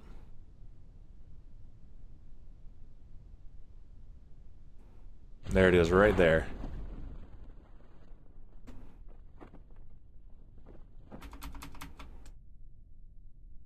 And I'm not sure, there might be some service science to be done on Kerbin as well. Once we have rovers, I think I'll take a joyride. In fact, is that a little tree or is that... Can I zoom in? I think that's... Is that a little tree? It's hard to see. I think that's just a little tree. Although, actually, I think the service science is little trees. So yeah, I think right over there, maybe I'll have Henry, the engineer, go walk over to that tree, and maybe we can get even more science. Is there anything closer? No, I think that's it. Those are just regular little trees, but that one looks different. That's a different tree. Yeah, the surface science has been in the game for, I think, 2, maybe 3 versions now. I just haven't done any until now. Alright, we're 100 meters up. 50 meters. Let's slow the game down to real time. Here we go. And keep pointing that way so that I remember where that tree is. Alright, Henry Daniels. I hope I don't need a scientist for this, but we're gonna find out. Run! And what's that? There's a little thing right there.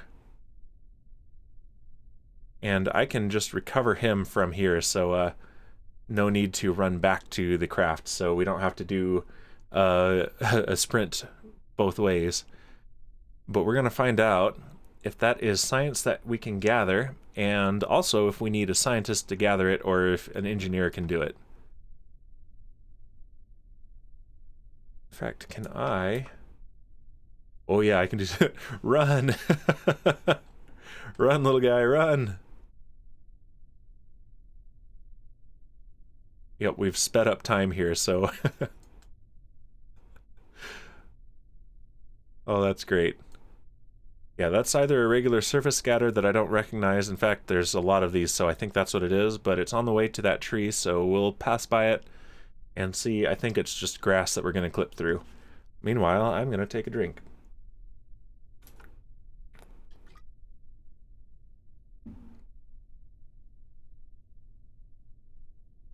Yeah, that looks like regular grass, but we're going to check it out anyway and see if I can get anything from it.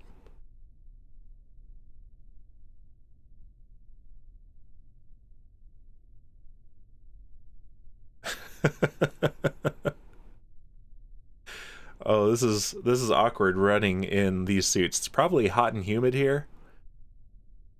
Alright, what is this? Let's find out. Slow the game back down to real time. Yeah, that is just... Oh, I can remove the helmet. There we go. And the neck ring. Plant flag, take surface sample. Yeah, that's nothing particular special. So, sprint again and speed up the game. How fast can I safely speed this up? All the way. Woo! Gotta go fast.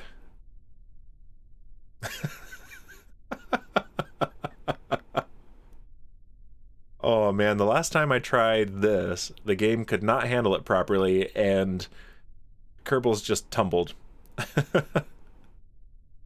Although that was in the low gravity environment, so that might have had something to do with it. It's telling me I can climb. Run, little guy, run! There's a tree you have to go check out. Let's make sure we are headed in a good direction here.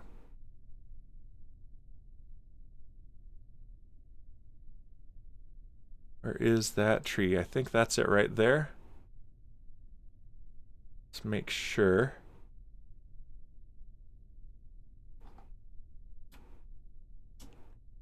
Sprint!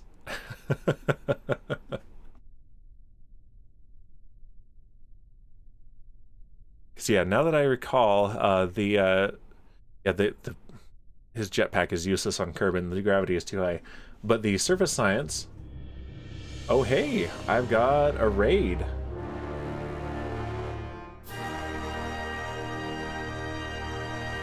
Dun Baratu. Welcome, raiders. Thank you for the raid. Tell me about your stream. Were you streaming Kerbal Space Program, or were you streaming something else? We are... I think I spotted a tree off in the distance that is the Kerbin surface science. And I am a few updates behind on what I know about Kerbin. You're doing Kerbal excellent. What were you up to? What were you exploring? But yeah, I haven't actually done the surface science before. So I'm going to see if there's a good tree over there that I can do science, because I think it's trees on Kerbin. And we have the game sped up. Oh, the Beyond Home Planet Pack. Yeah, I've got only the vanilla planet pack here, but that's one that I wanted to look at. Looks pretty nice. I figure this being the last update for the base game, it's time to actually do all the things that I haven't done before. I haven't even visited all of the celestial bodies in the base game. So were you headed towards the outer planets, or were you still within the stock Kerbal system? You do have to use an old KSP version. Is it updated for what, 1.8, 1.9? I'm hoping these a lot of these that haven't seen updates in forever get updates now that we're at the end. 1.10, that's not so bad. Okay, I'm starting to think maybe I was imagining the tree, so let's actually... We'll do this later with a rover. Let's recover this guy. And that will complete a contract. And I think we've just got Judy. So yeah, you're catching me near the end of the stream, but the support is very appreciated. Glad to have you here. And I've got I've had the Kraken attack a couple of my my ships, so I've got some save file debugging to do. Let's see, yeah, but KSP 1.10 had a lot of annoying bugs with fuel transfers and wheel physics, making some driving contracts annoying. Yeah, I haven't done much with the rovers since about 1.8, partly for that reason, and I have trouble with wheels on airplanes as well. So I'm hoping a lot of that is resolved here. They keep saying they've fixed the wheel physics, but I have my doubts. Let's also go to that return capsule. And let's see. Yep, that's the one there, and let's recover that. Excellent. And let's go to Station 1, which needs a more clever name. It really does. I've come up with names for my launch craft, at least. I'm not going to reveal them yet, but I'm going to upgrade my my launchers. Yeah, fixed wheel physics is in every changelog for every version. I never believe it anymore when I see it. It's basically like saying removed Herobrine from Minecraft, right? And Raider says, well, time for sleep. See you next KSP stream. Thank you for stopping by as always, Raider. Hopefully the next one will actually be on Saturday again. And yeah, all I'm going to do now is return Judy from orbit, so that's the same as usual. And get some sleep, and I'll see you later, Raider. Hey, that kind of rhymed. All right. All right, Judy Wallace. So yeah, here is my low-tech early game space station. I've got my first reusable moon lander right here, and my upgraded one with the 3-man capsule here.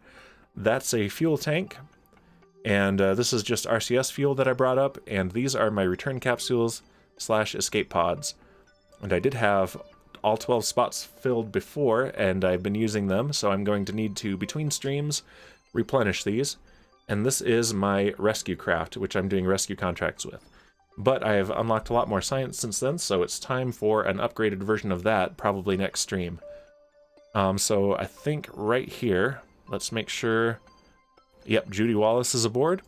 So let's undock. But yeah, I figured with KSP 2 coming out, hopefully next year, it's time to get back into this, but I am super rusty. Can I not? Little things like this I really hope are improved. It's a Clampatron. Okay, I'm already on this ship. Okay, that's why. That's unusual. Alright, so... She is not a pilot, so I do not have stability assist, but let's turn on the RCS and push off just a bit.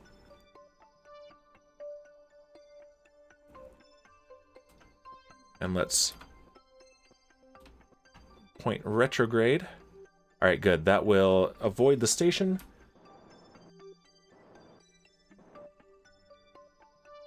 Oh, I'm going the wrong way. My fingers were transposed down a row of keys, so I was hitting N instead of H, but we're good to go. Alright, yep, and our periapsis should be dropping. We want it below 70 kilometers to get into the atmosphere of Kerbal. So I'm thinking, Dune Baratu, that what I'm going to do with this save, I only have a few mods installed, mostly quality of life, like I've got Kerbal Engineer. I have MechJeb installed, but I'm mostly using it just for these overlays.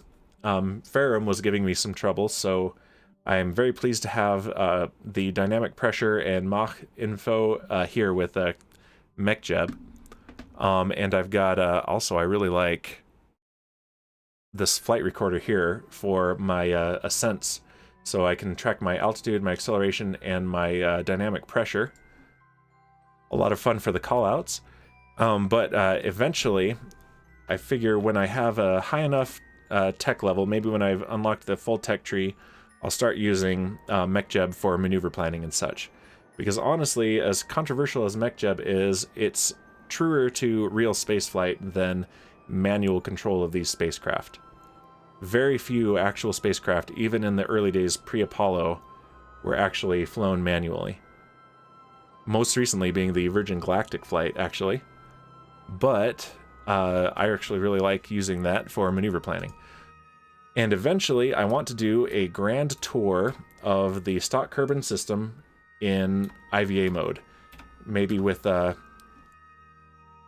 let's see, with a raster prop monitor installed, although that causes some severe performance degradation. But it sure is fun. And then after that, maybe I'll install some things like the Beyond Home Planet Pack. But I figure I should at least visit every body in the actual Kerbal system first, before I start modifying it. Alright, about 35 kilometers, that's pretty good. And these are very stable aerodynamically, so we can tumble a bit until we get into the atmosphere. And then it will stabilize itself.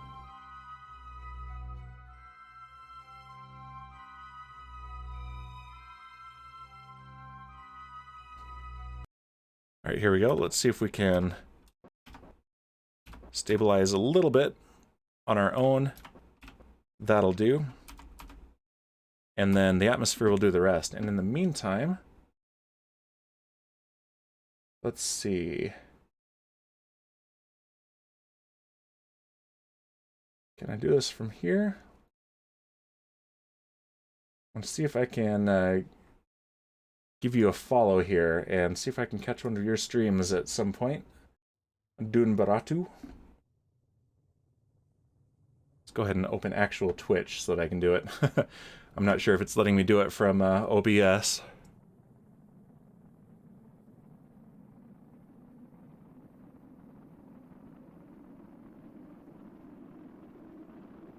And let's go ahead and slow the game down to real time for this part of the re-entry.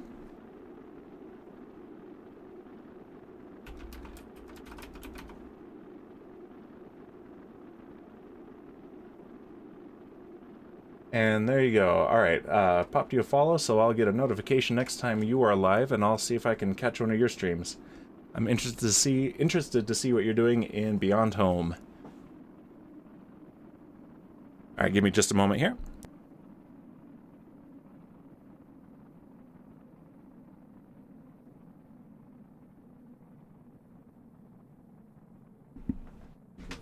Perfect timing. Apparently my twins are needing some attention. Their big sister is babysitting for this, but it is about time for me to, as soon as I get Judy home, to close out the stream and then go tend to the twins.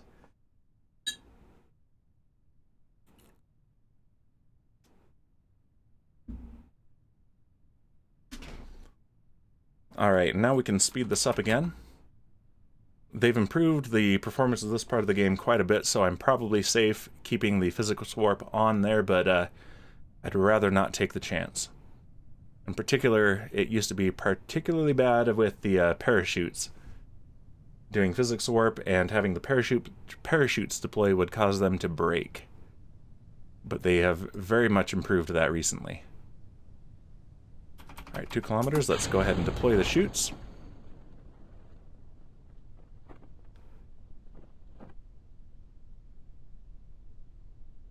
And now we have full deployment.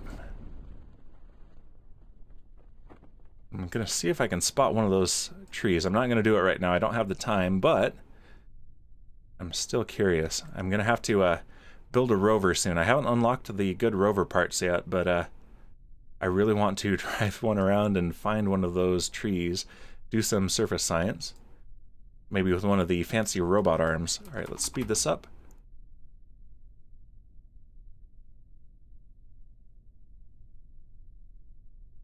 700 meters up. Yeah, that's what I spotted, but I'm not sure if that's really one of the special trees or if it's just glitching a bit. 500 meters. Yeah, nothing like that really close. 400 meters.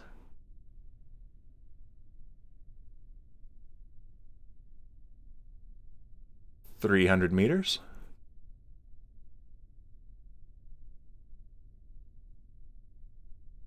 And 200 meters.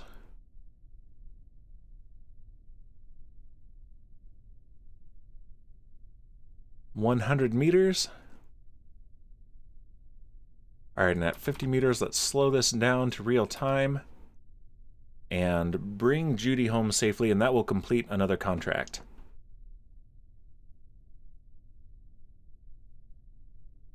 All right, perfect. And excellent timing as well for this stream.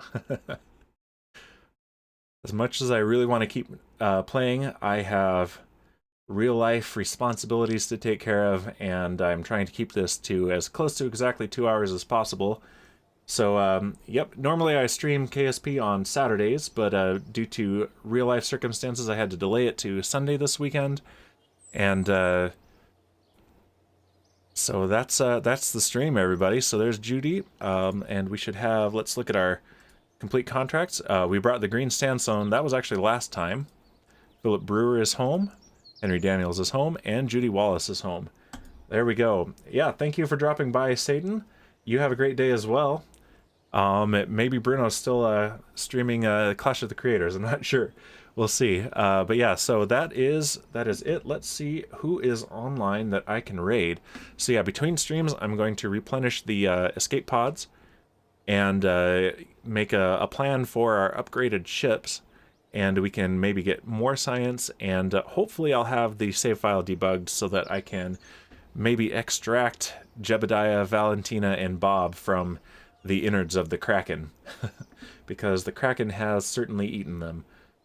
Alright, who is online? Rocketology is online. Okay, so Clash of the Creators must be over because Bruno's not online anymore, but I'd rather do more Kerbal Space programs. So let's raid Rocketology. And yeah, it looks like he's... I'm not sure if this is... That looks like Kerbal Space Program. Yep, Kerbal Space Program. Alright, thanks for joining, everybody, and I will see you next week for Kerbal Space Program, or on Saturday, or on Wednesday for Minecraft.